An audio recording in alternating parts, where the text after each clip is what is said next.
Olá, aqui estamos com a aula, com a matéria Seitas e Heresias. Nós falamos no primeiro estudo, estamos falando sobre as testemunhas de Jeová. E no primeiro estudo, na parte 1, nós falamos da parte histórica. Usamos a história das testemunhas de Jeová, classificando em 5 períodos, e intercalada com essa história, com esse assunto, nós falamos também das falsas profecias. Nós falamos ainda que rapidamente alguma coisa sobre a sua estrutura organizacional, sobre o corpo governante, e nós falamos também das suas publicações, inclusive as falsificações, algumas, que não foi possível falar tudo, da tradução do Novo Mundo das Sagradas Escrituras, a Bíblia oficial da Sociedade Torre de Vigia. Então, esses assuntos falamos no primeiro estudo e com isso ficou provado que a organização das Testemunhas de Jeová é uma organização de falso profeta e que, portanto, não merece crédito. Apresentamos fatos, mostramos na Bíblia e mostramos à luz da história das Testemunhas de Jeová e com base nas suas próprias publicações. Então, não resta dúvida alguma que realmente não merece crédito essa organização. Agora, estamos indo para a segunda parte. Nessa segunda parte, vamos falar de teologia, isto é, doutrina. As doutrinas das Testemunhas de Jeová, ou seja, as crenças das Testemunhas de Jeová. E quando alguém pergunta em que crê as Testemunhas de Jeová, então a resposta mais simples é simplesmente afirmar que basta colocar um não diante de suas crenças, de nossas crenças que se constituem as doutrinas das Testemunhas de Jeová. Por exemplo, eles negam a Trindade. Colocou um não diante da Trindade, isso é a doutrina das Testemunhas de Jeová. Então eu tenho aqui uma lista de alguns pontos doutrinários, alguns pontos teológicos, não só aberrantes, mas heréticos, condenados pela palavra de Deus. Então, a doutrina abrangem, as suas doutrinas abrangem a negação da Trindade, negação da deidade absoluta de Cristo, negação da personalidade e também da deidade, isto é, da divindade do Espírito Santo, também da negação da sobrevivência da alma após a morte, também a doutrina da Testemunha de Jeová, negação do ponto de vista bíblico da redenção, negação da ressurreição corporal de Cristo. Para ele, Jesus não ressuscitou. Jeová clonou uma pessoa que Tomé pensou que era Jesus, mas que não era, que Jesus, ele diz que Jesus de Nazaré não existe. Negam a ressurreição corporal de Cristo, a negação também da salvação fora da sua organização, negação da salvação pela graça através da fé, negação da experiência do novo nascimento para todos os que creem em Cristo, porque elas afirmam que só quem faz parte dos 144 mil pode nascer de novo.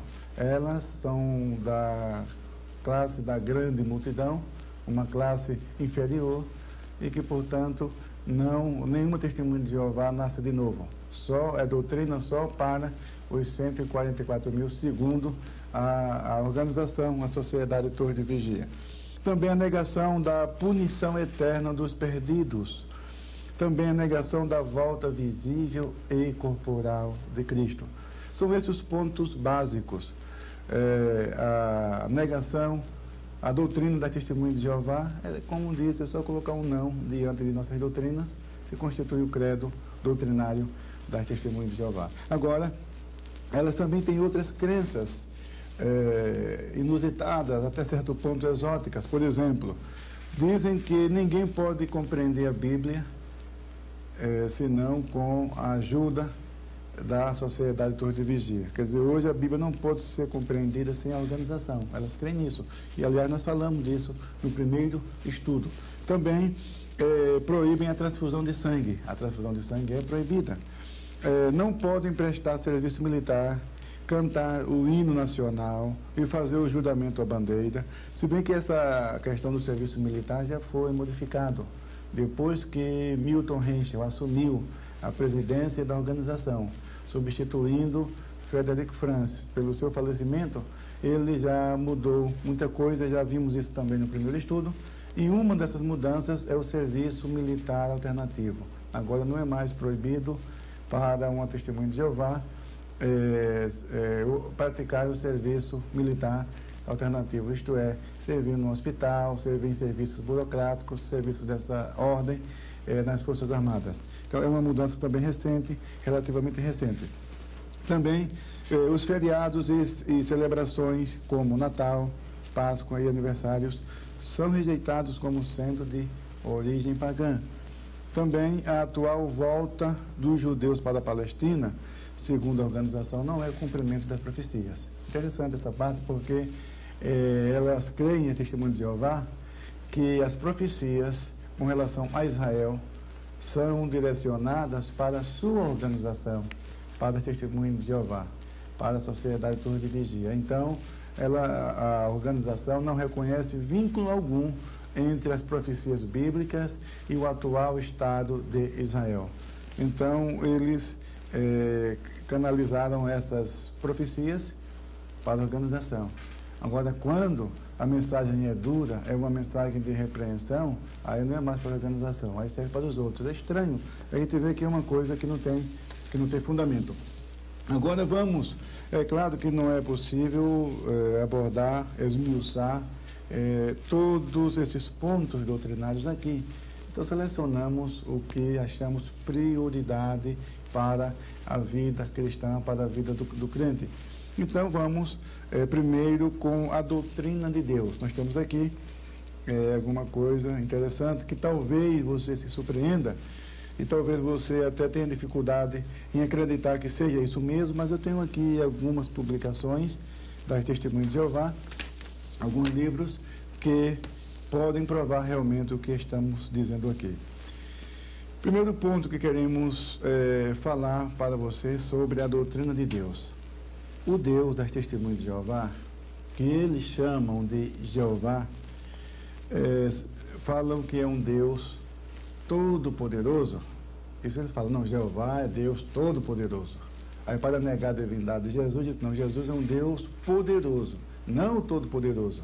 Nós vamos chegar lá daqui a pouco, mas o que nos chama a atenção é que para a Testemunha de Jeová, Jeová é um Deus todo-poderoso, entretanto, as testemunhas de Jeová não acreditam que Deus seja onisciente e que Deus seja onipresente. Ora, se Ele é todo-poderoso, mas há restrição quanto à sua onisciência, quanto à sua presença, então Ele não é todo-poderoso. Então há uma contradição. Então veja, neste livro aqui, Raciocínios à Base das Escrituras, então, na página, Raciocínios à Base das Escrituras, na página 116, aqui ele diz que Jeová não sabe todas as coisas, portanto, Jeová não é onisciente. Veja só o que ele diz. Ele coloca aqui a ilustração. Ele diz assim, uma pessoa que tem um rádio pode ouvir as notícias mundiais. Mas o fato de que pode ouvir certa estação não significa que realmente faça isto. Ela precisa primeiro ligar o rádio e daí selecionar a estação. Da mesma forma, Jeová tem a capacidade de predizer eventos, mas a Bíblia mostra que ele faz uso seletivo e com discrição dessa capacidade que tem, com a devida consideração pelo livre-arbítrio com que dotou suas criaturas humanas. Então veja, o texto começa na página 116, termina na página 117. Então o que ele está dizendo? Que assim como você pode ter à sua disposição as notícias veiculadas por diversas estações de rádios, você não pode ouvir todas as notícias, ou seja, todas as estações ao mesmo tempo. Se você quiser saber o que está se passando na outra rádio, você precisa mudar de estação. Então, eles apresentam essa analogia, e falsa até, para comparar também Jeová com o homem, conosco. Então, veja, então ele está dizendo que Jeová também é assim, que ele não sabe tudo. Não sabe tudo. Então, eles chegam a dizer nesse livro que Jeová não sabia o resultado do sacrifício de Isaac. Então pegam textos bíblicos antropomórficos, porque Deus, ele é infinito, ele está muito além da compreensão humana, e muitas vezes os escritores bíblicos usam linguagem chamada linguagem antropomórfica, isto é, linguagem divina à altura do homem, para que o homem possa entender.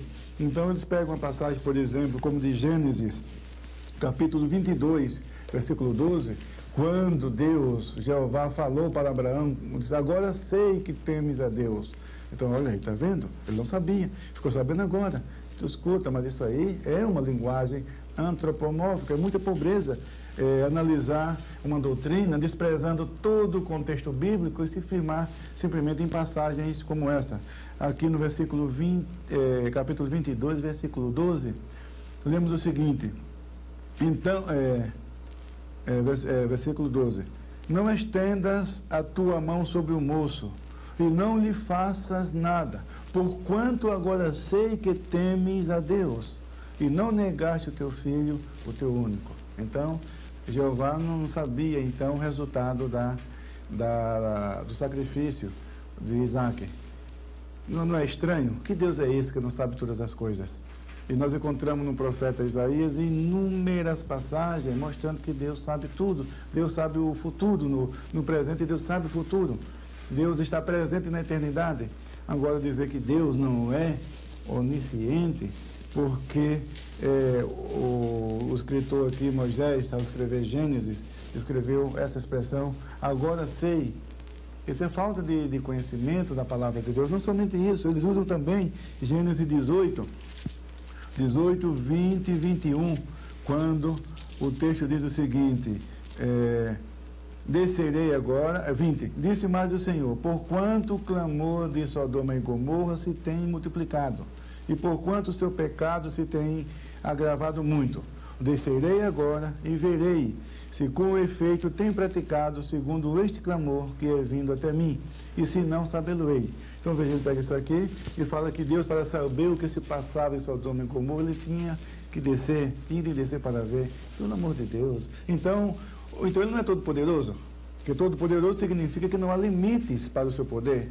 Então, se eles admitem, se é testemunho de Jeová, se elas admitem que Jeová é Deus todo-poderoso, e agora eu disse que ele não sabia nem o que se passava em Sodoma, é falta de entender as figuras de linguagem na Bíblia, e a linguagem antropomórfica, como já falei. Então, vamos ver o que diz a Bíblia. Será que Deus, ele sabe todas as coisas? Daniel, no capítulo 2, versículos 20 e 22. Então veja aqui o que diz a palavra de Deus sobre Deus.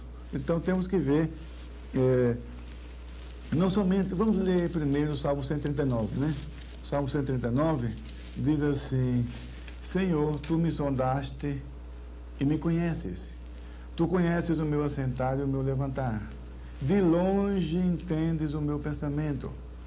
Cercas o meu andar e o meu deitar, e conheces todos os meus caminhos, sem que haja uma palavra na minha língua. Eis que, ó Senhor, tudo conheces. Então veja só, tudo conheces. Ainda, Daniel, capítulo 2, versículos 20 e 22, nós encontramos também a grandeza de Deus em conhecer todas as coisas. Daniel, capítulo 2, versículos 20 ao 22, lemos o seguinte, falou Daniel e disse, seja bendito o nome de Deus para todo sempre, porque dele é a sabedoria e a força.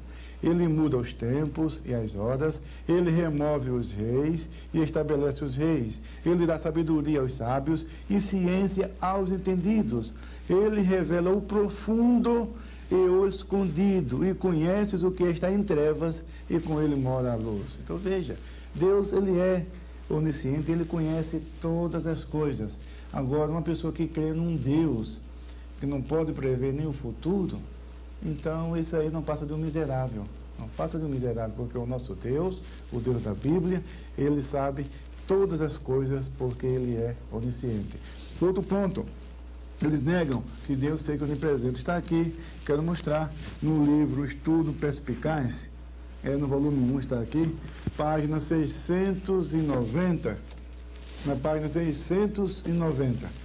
Veja só o que ensina a Sociedade Torre de Vigia, página 690, negando a onipresença de Deus. Quer dizer, para a organização, o Deus Jeová é todo poderoso, porém não é onipresente. Olha aqui, está no livro Estudo Perspicaz das Escrituras, no volume 1, página 690, que no finalzinho da página, onde está escrito seus atributos. Então ele diz o seguinte: o verdadeiro Deus não é onipresente, porque se fala dele como tendo localização. Então, isso para nós os cristãos é uma blasfêmia. É uma blasfêmia. Falar que Deus não é onipresente. Então, vamos ao que diz a Bíblia, né?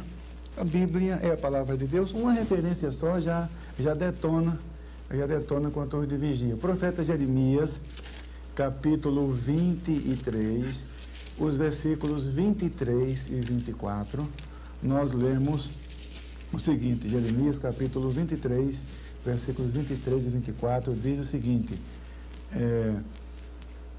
sou eu apenas Deus de perto, diz o Senhor, e não também Deus de longe? Esconder-se-ia alguém em esconderijos, de modo que eu não o veja? Diz o Senhor. Porventura, não encho eu os céus e a terra? Diz o Senhor. Aqui está um exemplo da onipresença de Deus. Deus está em toda parte. Não existe no universo um lugar que alguém possa se esconder de Deus. Isto tem nome, isso se chama onisciência. Isso, ou seja, isso se chama onipresença, está presente em toda parte. Onisciência, conhece tudo, sabe tudo. Onipresença, está presente em toda parte. Então, o Deus da Bíblia é sim onisciente e é onipresente. Mas o Deus da Sociedade Torre de Vigia não é onisciente, não é onipresente, portanto, não pode ser o Deus da Bíblia, o mesmo Deus que nós professamos, que nós servimos. Muito bem. Outro ponto, com relação à doutrina da Trindade. Bom, se o Deus da Testemunha de Jeová não é o Deus da Bíblia, logo ele não pode mesmo crer na Trindade. Aí tem até uma explicação. Muito bem. Dizem que a Trindade é uma doutrina pagã desenvolvida por Constantino. Isso ensinado no quarto século, isso ensinado pela Testemunha de Jeová. Então, só que esse argumento é fácil de ser derrubado porque existem tantas doutrinas pagãs que existem similares na Bíblia. Isso não significa que os escritores bíblicos copiaram dos pagãos. É o contrário. Aí que está. É a chamada teologia natural. Teologia natural. Então, o fato de haver ensino similar da Bíblia no meio pagão não significa que seja uma doutrina pagã. Existe em todas as culturas pagãs uma história sobre o dilúvio. Agora vamos dizer que a Bíblia copiou, que a doutrina do dilúvio que nós encontramos na Bíblia é uma cópia do paganismo? Isso é um absurdo. Nós temos lido também na história que o Egito, houve uma época em que o Egito professou uma religião monoteísta. Aí que está. E, no entanto, não é correto dizer, nem tem fundamento nem bíblico, nem histórico, que Moisés copiou o monoteísmo do Egito. Então, Zoroastro, o fundador do zoroastrismo na Pérsia, na Síria, naquela região, também professava a vinda do Messias. Agora vamos dizer que a esperança messiânica na Bíblia, nos profetas, é uma cópia do paganismo? Não, é um absurdo. Então, são tentativas diabólicas para negar uma verdade bíblica com falsos argumentos e falsas analogias. Então, eles dizem, o nome Trindade não existe na Bíblia. Por isso, sim, mas não é porque não existe na Bíblia que não é verdade. Aí que está. Eu gosto muito de usar uma expressão que cabe bem aqui, do Meyer Pillman, no seu livro Conhecendo as Doutrinas da Bíblia. Ele usa uma expressão interessante. Ele diz assim: o planeta Júpiter já existia muito antes de receber esse nome. Podemos aplicar isso aqui também na doutrina da Trindade. Trindade é um nome técnico que surgiu já no segundo século, mas ela já existia antes mesmo de receber esse nome. Portanto, esse argumento de que não há o nome Trindade na Bíblia é muito fraco, porque na própria Torre de Vigia tem também nomes que não são bíblicos. Salão do Reino das Testemunhas de Jeová, você não acha na Bíblia também? Onde está escrito na Bíblia Salão do Reino das Testemunhas de Jeová? Não existe também. Onde está escrito na Bíblia Corpo Governante? Você não vai achar também. Onde está escrito na Bíblia Escola Teocrática? Também não, você não vai achar. Então, não é o fato de uma palavra não existir na Bíblia, ela não vem a existir. Muito pelo contrário, a palavra onisciência também não existe na Bíblia. Existem sim títulos de textos bíblicos, mas dentro da Bíblia não. Então, esse argumento também não convence. E também dizem que é uma doutrina incompreensível. Interessante isso, né? Eles dizem nesse livro aqui, Raciocínios à Base das Escrituras, que a eternidade de Jeová também é incompreensível. Ele cita até o Salmo 90, versículo 1, versículo 2, e fala que o fato de ser incompreensível não é razão para rejeitar. Agora diz aqui que a Trindade é incompreensível. Sim, ainda que se considere incompreensível, mas nem tudo que é incompreensível é errado.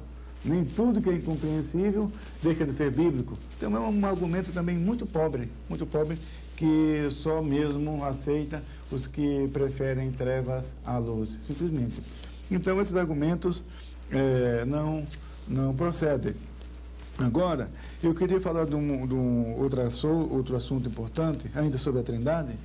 Esse material aqui, essa brochura de 32 páginas,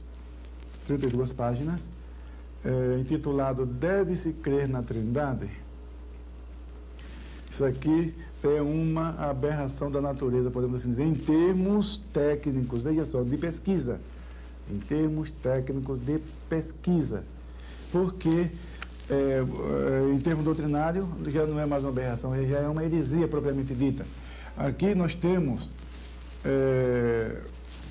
uma coletânea de 135 citações feitas aqui. Então, aqui nessa brochura, eles fazem 135 citações de dicionários, enciclopédias, tratados teológicos, outras obras de um modo geral, periódicos.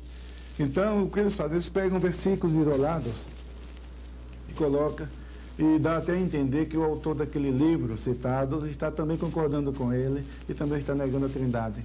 Então, eles tiveram uma ousadia, para que você tenha uma ideia, de citar uma obra. Eu tenho aqui a página, está completa aqui, essa página, mas veja só, eles citam na página 6 dessa brochura, só um exemplo, eu vou dar 2 exemplos apenas para as 135 citações aqui nessa brochura, segue o mesmo padrão. Vou apenas apresentar 2 exemplos como amostra.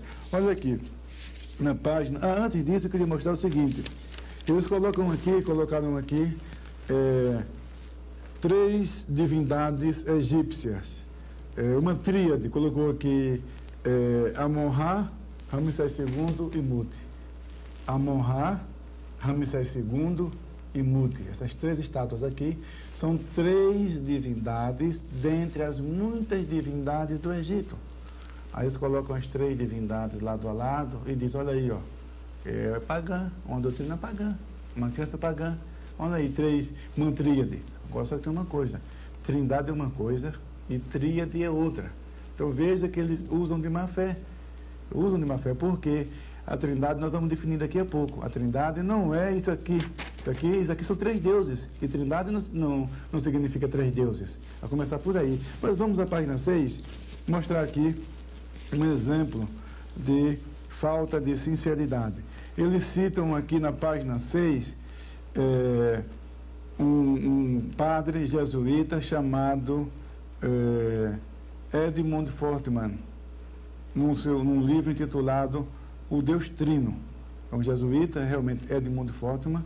Ele diz o seguinte, eu transcrevi aqui o texto, sobre a Trindade no Antigo Testamento? Achei, diz assim: a doutrina da Santíssima Trindade não é ensinada no Velho Testamento. Ele colocou isso aqui.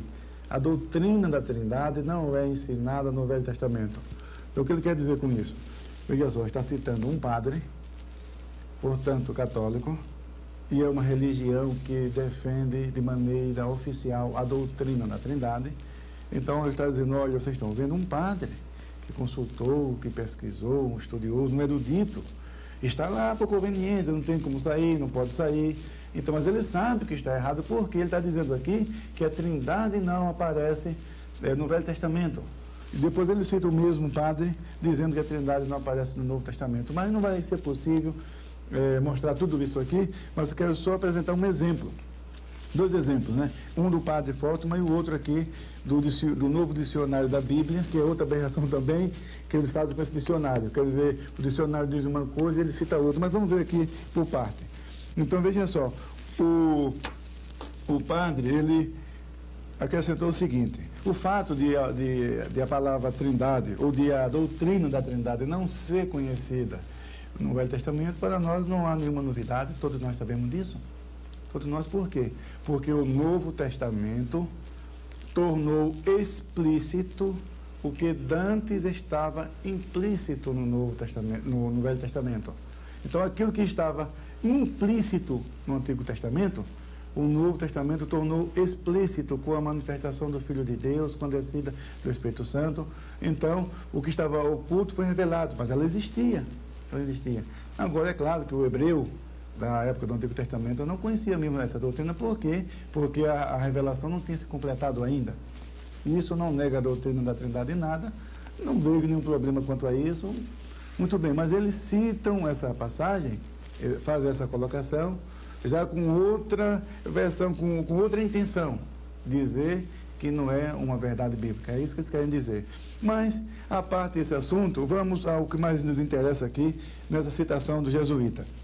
Então, ele, veja só, colocou essa citação aqui, que vou repetir: a doutrina da Santíssima Trindade não é ensinada no Velho Testamento. Só que o mesmo parágrafo acrescenta o seguinte: talvez se possa dizer que alguns desses escritos, isto é, o escrito do Velho Testamento, né, que alguns desses escritos sobre palavra, sabedoria e espírito realmente proviam um clima no qual a pluralidade dentro da deidade fosse concebível aos judeus. Então, veja, ele citou só a parte que interessa. Quer dizer, arrancando isso se chama contexto, citação fora do contexto. Quer dizer, o que Fátima está dizendo?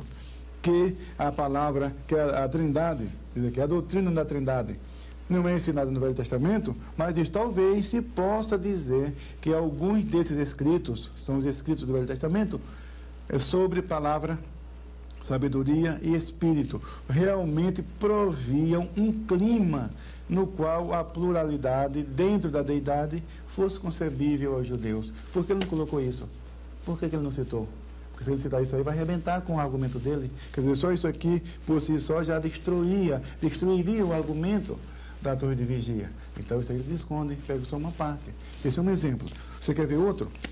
Aqui está. Ele cita na página, aqui na mesma página, o novo dicionário, no dicionário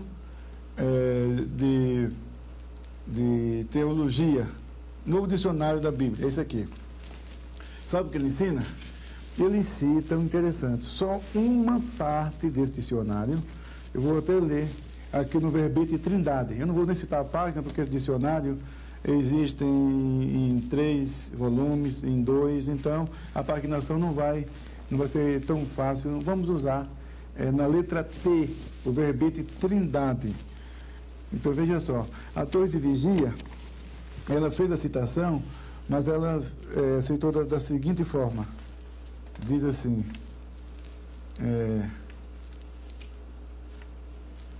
veja só o que ele diz: a palavra Trindade não pode ser encontrada na Bíblia. Aí colocou reticências, né? Não encontrou lugar formal na teologia da igreja, senão já no 4º século. Então, é isso que ele diz aqui, tá certo? Então, vou repetir: palavra trindade não pode ser encontrada na Bíblia. Aí colocou umas reticências, né? Deu um espaço.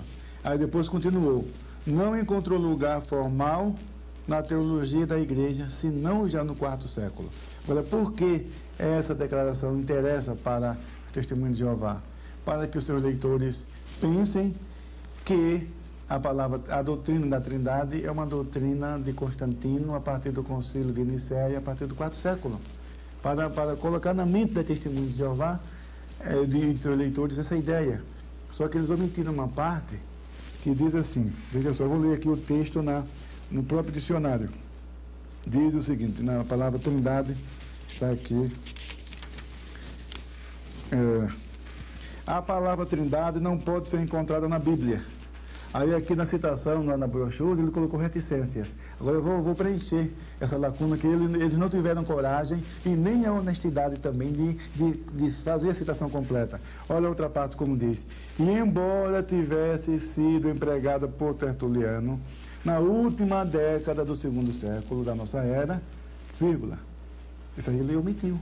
Aí colocou, não encontrou lugar formal na teologia da igreja, senão já no quarto século. Então está aqui, tá certo? Para quem quiser ver.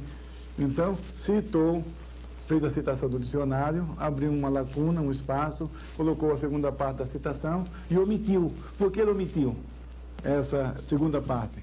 Omitiu porque, se colocar, aí ele não pode dizer mais que é uma doutrina de Constantino e que é uma doutrina do quarto século, porque Tertuliano, no final do segundo século, ele diz aqui, portanto, entre o ano 190 e o ano 200 da era cristã, Tertuliano já usou essa expressão trinitas, que é trindade, em latim, trinitas.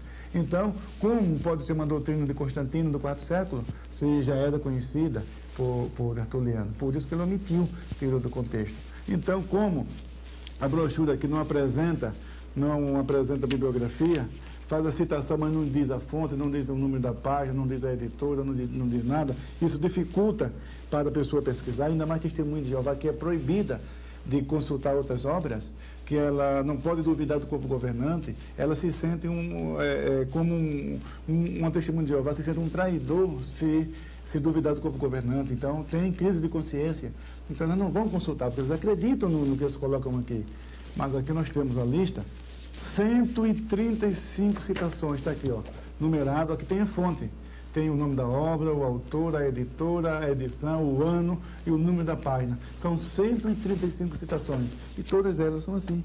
Aqui nós temos apenas essas duas amostras, para que você saiba quem são as Testemunhas de Jeová, os membros do corpo governante. Não as Testemunhas de Jeová em si, porque elas são vítimas, são enganadas pela organização.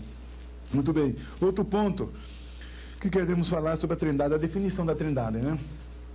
A Trindade é a união de três pessoas distintas, o Pai, o Filho e o Espírito Santo, em uma só divindade, sendo iguais, eternas e da mesma substância, sendo Deus cada uma dessas pessoas. Então nós temos aqui Mateus 28, 19, que diz, ide por todas as nações, ensinando-as e batizando-as em nome do Pai, e do Filho e do Espírito Santo. Então veja, em um só nome, no nome de Deus. Só que Deus existe eternamente, subsistente em três pessoas, Pai, Filho e Espírito Santo. Não são três deuses. Um só Deus em três pessoas distintas, ou seja, autodefinições. Então, aqui temos a definição da doutrina da Trindade. Agora, veja, a Bíblia diz que o Pai é Deus. Filipenses 2:11 fala que todo joelho confessa que o Senhor Jesus Cristo, que Jesus Cristo é o Senhor para a glória de Deus Pai. Então, o Pai é Deus. Jesus é Deus? Sim. João capítulo 1, versículo 1. No princípio era o Verbo, e o Verbo estava com Deus, e o Verbo era Deus. Nós já estudamos, vimos no primeiro estudo, pelo menos duas referências bíblicas, três, além de João 1:1, mais duas, como Tito 2:13, e segunda epístola do apóstolo Pedro, no capítulo 1, versículo 1, que Jesus é chamado de nosso Deus e Salvador. Então, a Bíblia está falando textualmente que Jesus é Deus. Não está dando uma ideia, uma vaga, não, impressão, não. Está falando textualmente que Jesus é Deus. Na primeira epístola do apóstolo João, no capítulo 5, versículo 20, diz: e sabemos que já o Filho de Deus é vindo. Ele nos deu entendimento para conhecermos o que é verdadeiro. E no que é verdadeiro estamos, isto é, em seu Filho Jesus Cristo.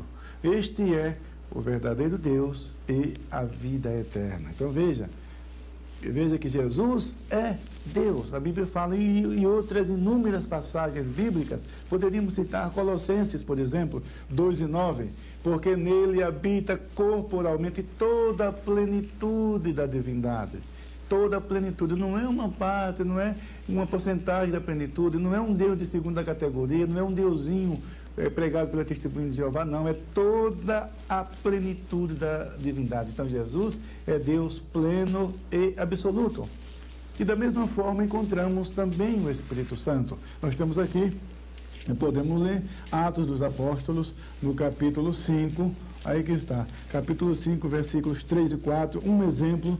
Inúmeros exemplos poderíamos citar, que fala que o Espírito Santo é Deus. Olha aqui, Atos dos Apóstolos, capítulo 5, versículo 4, diz o seguinte,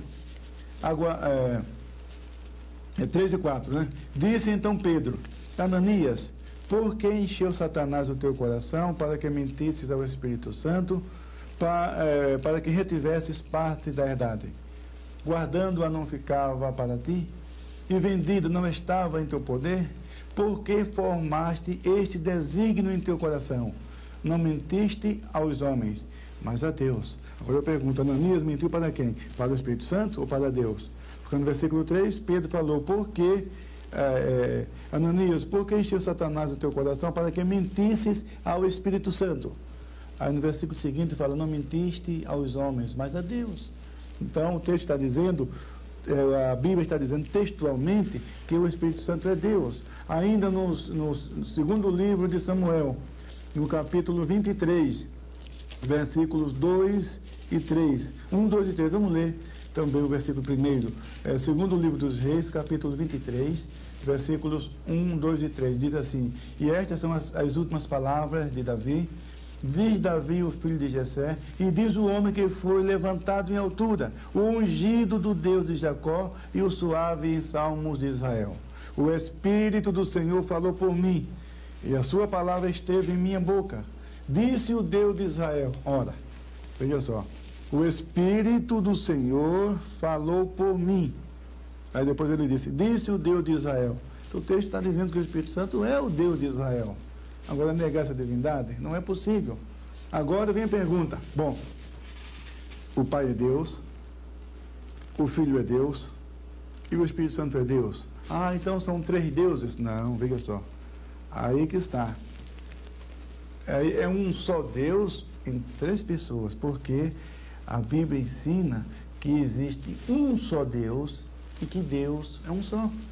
Deuteronômio 6 e 4. Ouve, ó Israel, o Senhor nosso Deus é o único Senhor. Jesus ratificou essa crença, que aliás é o credo judaico, confissão de fé judaica. O judeu religioso recita esse versículo 3 vezes ao dia. Shema Israel, Adonai Eloheinu, Adonai Errad. Adonai porque ele não pronunciou o nome Jeová nem Yavé. Então, ouve Israel, o Senhor nosso Deus é o único Senhor. E Jesus citou em Marcos, no capítulo 12, versículo 29, Jesus citou esse versículo como parte do primeiro e grande mandamento.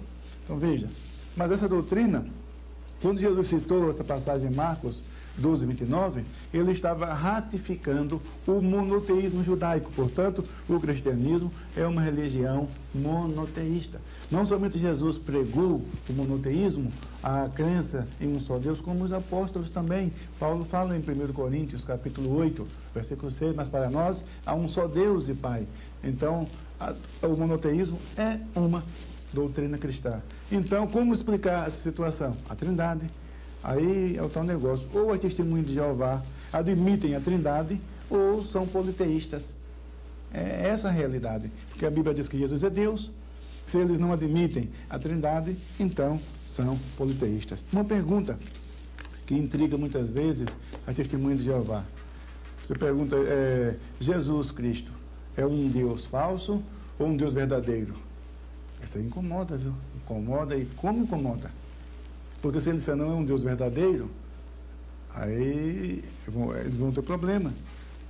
Porque em João 17,3 fala, e a vida eterna é esta, que te conheçam a ti só por único Deus verdadeiro, e a Jesus Cristo a quem enviaste. Ora, se eles admitem que Jesus Cristo é Deus verdadeiro, então eles não podem fazer uma declaração dessa, senão são obrigados a testemunho de Jeová a crer na Trindade. Agora, se disser não, é um Deus falso, aí você pergunta, então você é seguidor de um Deus falso, é? Então vai para lá com tua religião, eu não quero saber disso não. Então elas têm dificuldade em responder essa pergunta. Por quê? Porque a sua doutrina não tem base bíblica, simplesmente isso. Muito bem, o Senhor Jesus. O apóstolo Paulo fala de um Jesus, de um outro Jesus, não o Jesus dos evangelhos. Vamos ver. Na segunda epístola do apóstolo Paulo aos Coríntios, no capítulo 11, e versículo 4, olha aqui. Capítulo 11, versículo 4, diz o seguinte, a palavra de Deus. Esse aqui é justamente o Jesus das seitas, inclusive o Jesus das testemunhas de Jeová. Diz assim, porque se alguém for pregar-vos outro Jesus, que nós não temos pregado, ou se recebeis outro Espírito, veja só, que não recebestes, ou outro Evangelho, que não abraçastes, com razão o sofrereis. Então veja que o Jesus da testemunha de Jeová não é o Jesus da Bíblia. Por quê? Vamos por parte. O Jesus da Bíblia é Deus. Já citamos aqui inúmeras referências bíblicas. E não somente, interessante, não somente os textos que falam expressamente, textualmente que Jesus é Deus, como também os atributos da divindade.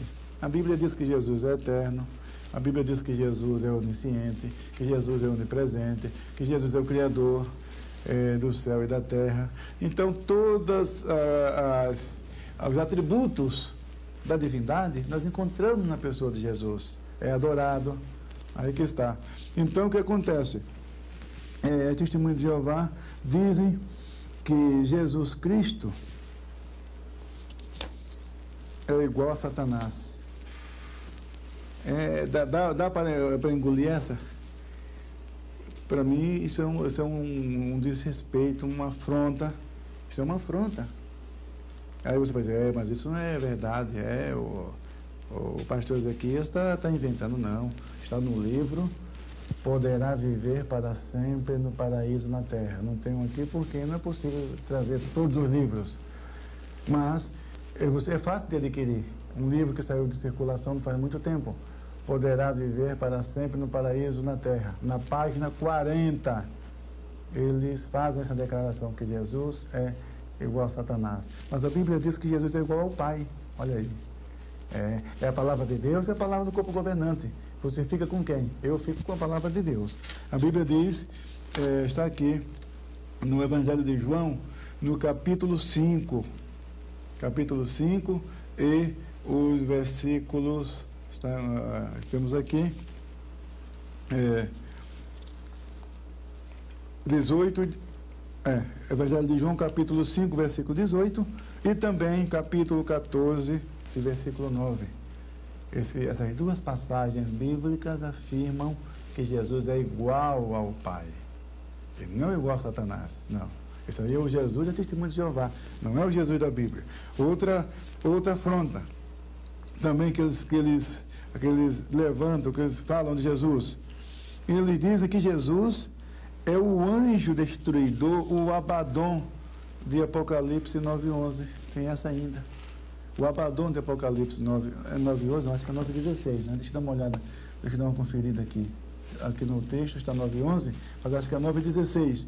Eu posso conferir isso já. É o seguinte, é o 11 mesmo, 9:11. E tinham sobre si o anjo do abismo. Em hebreu era o seu nome Abaddon e em grego Apolion. Então, visto no livro intitulado revelação, seu grandioso clímax está próximo. Publicação da Sociedade Torre de Vigia. Neste livro aqui, Provas Documentais, neste livro Provas Documentais, temos a facsímile, a foto dessa página, onde eles afirmam que Jesus é o anjo destruidor, o Abaddon. E Jesus disse que o destruidor é o diabo. João capítulo 10, versículo 10. O diabo não vem senão para roubar, o ladrão não vem senão para roubar, para matar e para destruir. Mas Jesus disse: eu vim para que tenham vida e a tenham com abundância. Portanto, o nosso Jesus não é isso que a testemunha de Jeová diz, não. Ele é o príncipe da vida. Aí que está. O destruidor é o diabo, isso sim. Então, é outra afronta também da testemunha de Jeová contra o Senhor Jesus. Outra declaração também que eles falam é que o Jesus de Nazaré não existe. Diz: Jesus morreu, acabou. Aí Jeová clonou. É interessante o argumento que eles apresentam, né? Sabe o que eles dizem? Por que Maria Madalena não reconheceu Jesus no túmulo, naquela madrugada de domingo? Por quê? Olha aí, está vendo? Porque não era ele. Se fosse ele, ela teria reconhecido. É porque era outra pessoa que Jeová criou, parecido com ele. Foi isso que ela não reconheceu. Ah, pelo amor de Deus, vem para mim com essa. Nem é necessário ser muito inteligente para ver a falácia desse argumento. Primeiro, mesmo que isso fosse verdade, então Jeová não teria poder para fazer um igual. Então ele não teve capacidade de fazer um igual. Bom, se bem que o Jeová deles mesmo, eles falam que não pode todas as coisas, não falam que não é onisciente nem onipresente, quem sabe não soubesse fazer uma clonagem, né? Muito bem. Mas, por que Maria não reconheceu? O versículo 1 do mesmo capítulo diz: porque ela estava escuro, de manhã cedo, ainda escuro, ela foi ao sepulcro, por isso que ela não reconheceu que o lugar estava escuro. Agora, usar isso como argumento para negar a doutrina vital, a coluna vertebral do cristianismo. O apóstolo Paulo disse: se Cristo não ressuscitou, é vã a vossa fé e permaneceis ainda nos vossos pecados. E nós somos considerados falsas testemunhas, porque pregamos que Jesus ressuscitou. Se na verdade ele não ressuscitou, então está tudo perdido, voltamos a estaca zero. É isso que o apóstolo Paulo diz em 1 Coríntios capítulo 15, a partir do versículo 17. Então, eles negam a ressurreição corporal de Jesus. Outra coisa também, eles dizem que Jesus é o arcanjo Miguel. Eles dizem que Jesus é o arcanjo Miguel. Interessante que no final do século passado, eu tenho aqui, está no livro Provas Documentais, um ponto interessante. Lá na revista Watchtower, de 1879, no ano da primeira edição dessa revista, afirma que Jesus não é Miguel. E sabe qual é a razão apresentada na Watchtower, na Sentinela, para justificar isso? É que Jesus é adorado e Miguel não pode ser adorado porque Miguel é anjo. Aí, na virada do século, no livro que nós mostramos no primeiro estudo, O Mistério Consumado, The Finished Mystery, na página, se não me falha a memória, 188, lá ele afirma que Miguel é o Papa de Roma. Agora afirmam que Miguel é Jesus. Agora, no livro Poderá Viver para Sempre no Paraíso na Terra, na página 32, parágrafo 19, lá diz assim: não pode haver duas verdades quando uma não concorda com a outra. Ou uma ou outra é verdadeira, mas não ambas. Crer sinceramente numa coisa e praticá-la não a torna verdade se realmente não for verdadeira. Então veja que não pode haver duas verdades quando uma não concorda com a outra. Aí você pergunta para a testemunha de Jeová: qual é a verdade que vocês pregavam? A do final do século passado? Que Jesus não é Miguel? A do início do século? Miguel é o Papa de Roma? Ou a atual? Então, é um problema. Isso não é luz progressiva, não. Isso não é luz progressiva, não. Isso é realmente erro doutrinário. Então, eles dizem que Jesus é Miguel. E a Bíblia diz que Jesus é Criador e Miguel é criatura. Que Jesus é adorado pelos anjos. Nós já vimos isso no estudo, no primeiro estudo, quando falamos de Hebreus 1:6, que até os anjos de Deus o adoram. Então, Miguel é anjo. Então, Miguel adora Jesus, aí que está aí. Miguel não é adorado. E não somente isso, Hebreus, que veio Hebreus 5. Hebreus 5, É interessante essa passagem aqui. Hebreus, capítulo 1, versículo 5, diz o seguinte, 1, versículo 5. Porque a qual dos anjos disse jamais, tu és meu filho, hoje te gerei? Olha aí. Então, a nenhum dos anjos, o Pai falou, tu és meu filho, eu hoje te gerei. Mas falou de Jesus. Então, se Miguel é anjo, arcanjo quer dizer chefe, líder dos anjos. Arc quer dizer chefe, líder. Traduzir a palavra arcebispo, arc quer dizer quem tem liderança. Arcanjo, líder dos anjos. Miguel é um líder dos anjos, mas nem por isso deixa de ser anjo. E a nenhum dos anjos disse jamais, tu és meu filho, eu hoje te gerei. Logo, Miguel não pode ser Jesus, porque Miguel é criatura e Jesus é criador. Anjo não pode ser adorado e Jesus foi adorado. E muitos argumentos nós temos para provar que Jesus não é Miguel.